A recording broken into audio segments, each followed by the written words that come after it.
The spring 2024 anime season is definitely jam-packed full of perfect waifu shows. Socially incapable dudes somehow scoring the dream girl. And while Archdemon's Dilemma is definitely playing heavily on the socially awkwardness of the MC, it does seem to be leaning heavily on a lot of the more interesting subjects surrounding the characters themselves. Sort of like a mix between teaching the disgraced noble lady a lesson in naughtiness and, I'm gonna say it, Ancient Magus' Bride. The failures of communication, how love can change one's life, and a very interesting sort of take on the whole master-servant type of dynamic. But this is my thoughts on the first two episodes of An Archdemon's Dilemma, How to Love Your Elf Bride, so let's jump right into it.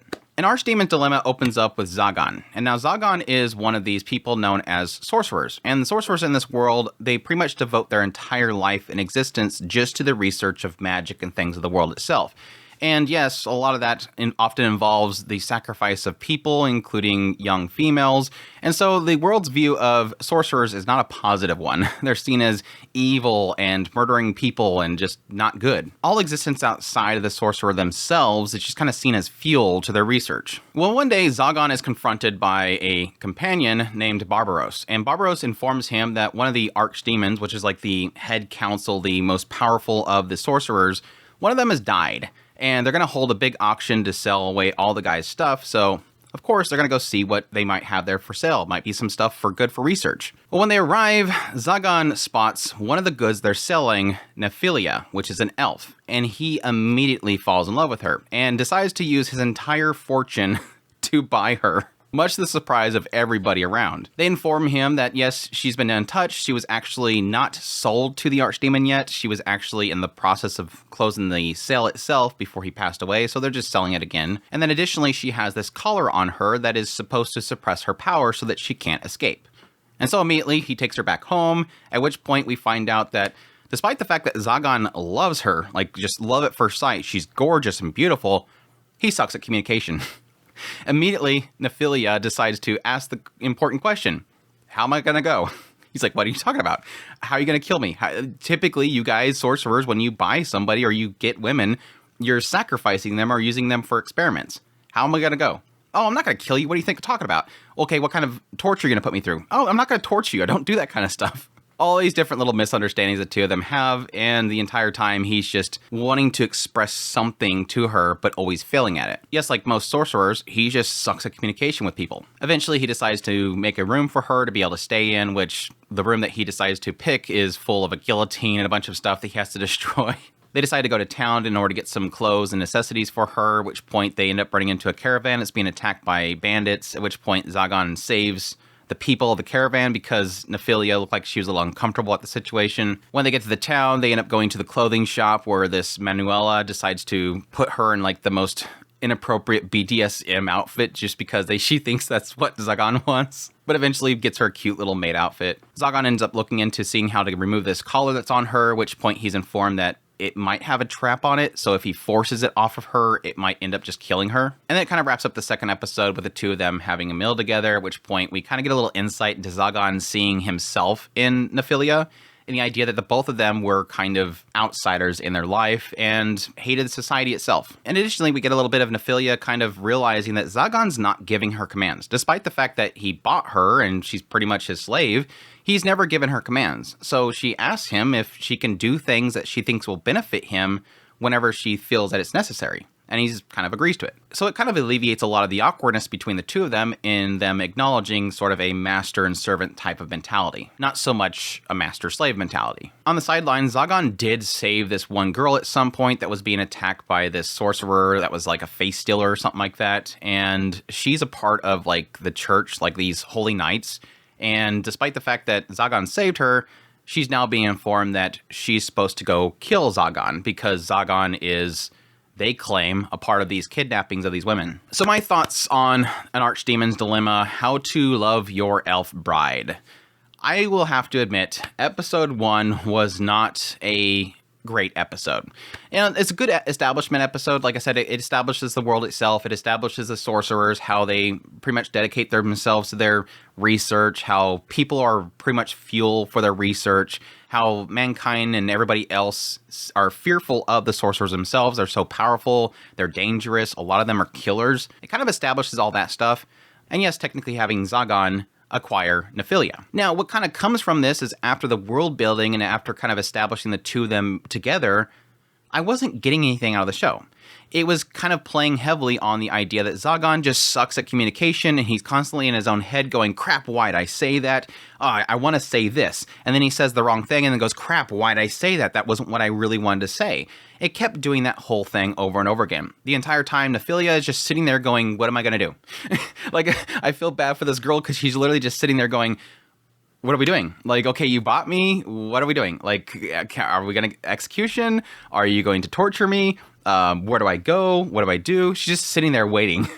And again, the entire time, Zagan's just constantly trying to do something to sort of impress or at least convey that he finds her extremely beautiful and he loves her, but he can't do it.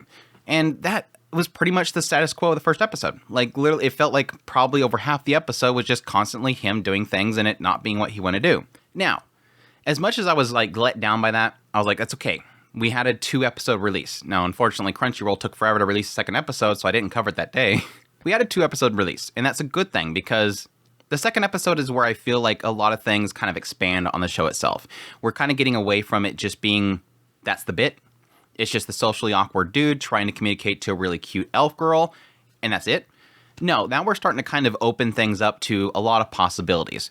The first thing is that the world building is starting to expand a lot. We're getting more into, other factions, other groups, which includes, yes, the Holy Knights themselves, which is obviously going to be an issue for Zagan, because for some reason they have focused themselves on taking down Zagan, even though everything is implied that Zagan's not a bad person. Now, he's not a good person. He's not a hero. Literally every case that he has done good is just because some bandits were making a lot of noise around his home, and so he got rid of them. It's not that he went out and attacked people that were riding carriages up by, or he didn't, attack women or kidnap them. The only real case that we have of the young women is really where he saved one because, yes, technically the guy was making too much noise in his domain, but still, he saved them. It didn't kill her. He kind of restored her and sent her on her way. So it'll be interesting to see what that kind of plays out. I'm assuming it's just going to be a case where, yes, the knight decides to come over and investigate him, finds out that he's a good person. Even though we'll probably have a little bit of misunderstandings around the fact that he has Neilia with him now, that she's gonna go, oh, they're right, he's kidnapped her, so obviously he's doing these evil deeds. And then at some point realize that, no, he's taking care of her, and then we had the wrong idea. But additionally, what I really like in the second episode is really kind of establishing sort of how Zagan himself is changing by not so much himself and his personality, which is technically changing, but really the perception that other people have of Zagan.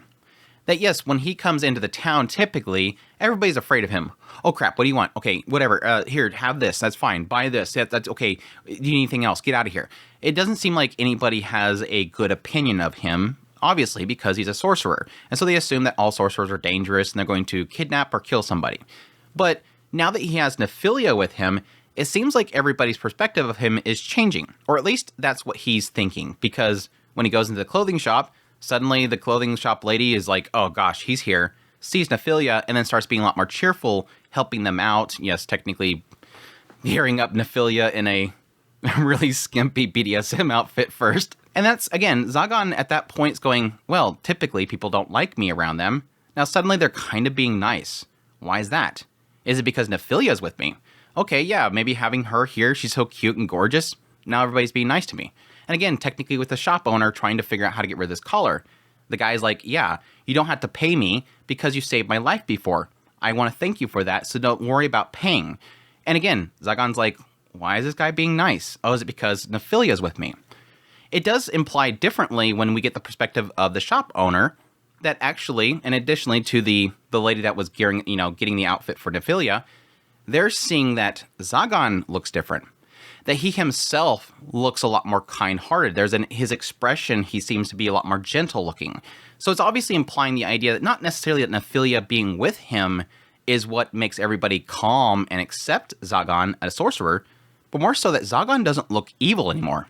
He looks kind, he looks gentle, and it could be because he's trying to, yes, appease Neilia. He's a lot more happy at the current moment. His personality itself is changing, so everybody's perception of him is changing. So that seems to be what they're kind of going with there. Not so much what Zagan himself thinks, which, let's face it, the joke is that Zagan sucks at kind of reading the room or communicating, so obviously he's not going to get it.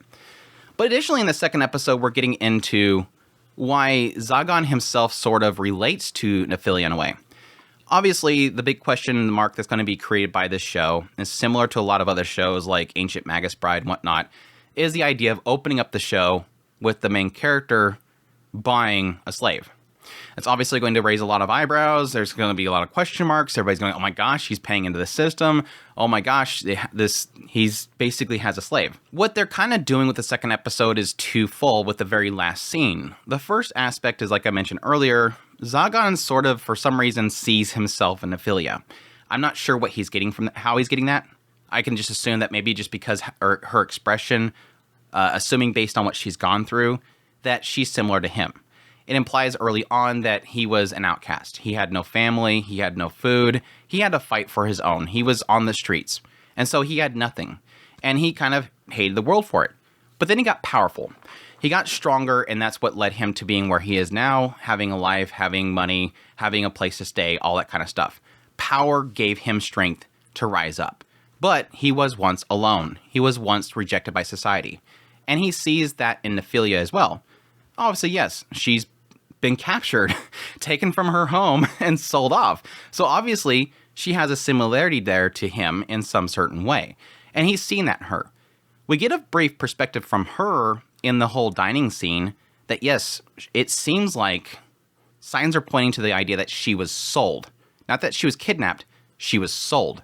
Because it gives this brief shot when she was with her family, when they were having dinner, she was in the other room starving. So it seems to imply that her family didn't care for her, or maybe even her own people, maybe not her family itself, maybe her people or maybe relatives of her family captured her at some point or was keeping her. Maybe her parents died and her uncle took her in and they treated her terribly, something like that. Either way, it's sort of leaning at the idea that she was never really accepted in her hometown itself. So she was similar to Zagan, where the two of them had no family to speak of, and they were alone, and they had to scrounge and survive on their own. So there's a similarity between the two of them. They're seeing a connection there. But additionally, to add on to that, to sort of soften the blow of the idea that he did buy her, is that they're trying to shift it from being a, again, master-slave type of mentality here, or relationship, to an idea of a master and servant.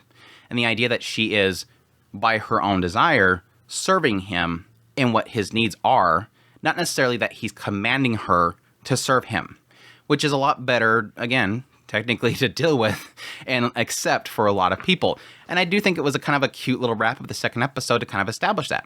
Because in the perspective of their relationship, it is something that sort of helped it, because the entire time it has been Neilia going, how are you going to kill me? Her only mindset was, this guy is going to harm me or kill me in some way. But Zagan the entire time was going, no, how do I get that across? Oh wait, that's right, I suck at communicating, so I'm going to keep saying the wrong things. And that was part of that idea of him buying her and sacrificing her. But now it's establishing the idea of her just taking care of him, which, yes, is played out throughout the episode as well. And the idea that, yes, when he goes to get something to eat in the castle, he just gets some dried meat, and she's like, that's what the servants have to eat. What are you eating? You can't eat the same thing as what I'm eating. That's terrible. She's like worried about his health for a brief moment. So all in all, I'm enjoying that stuff. I think it's doing well enough to kind of establish their relationship, and while at the same time not necessarily making it, crystal clear the two of them are, fixing everything right off the bat. Additionally, to add on to people's perception of Zagan himself, and again how Neilia sort of changes that perception, is the whole scene with them first going to the town and them running into this caravan that was being attacked. Immediately, Zagan sees Neilia and how she was uncomfortable. And he's trying to figure out why she's uncomfortable, because he doesn't get it. He doesn't get, well, it's just a bunch of bandits and they're attacking. Who cares? No, she's bothered by this. Well, why would she be bothered by that? Oh, because she was probably kidnapped in the same way. Now this, again, I'm assuming this is probably him misreading it. Again, I think that her family or close relatives sold her off. But she obviously doesn't like it. This is something that normal people see and go, that's terrible. They're going to do horrible things to those people. So he kind of just tries to flex in front of her, and in return, everybody starts to like Zagan.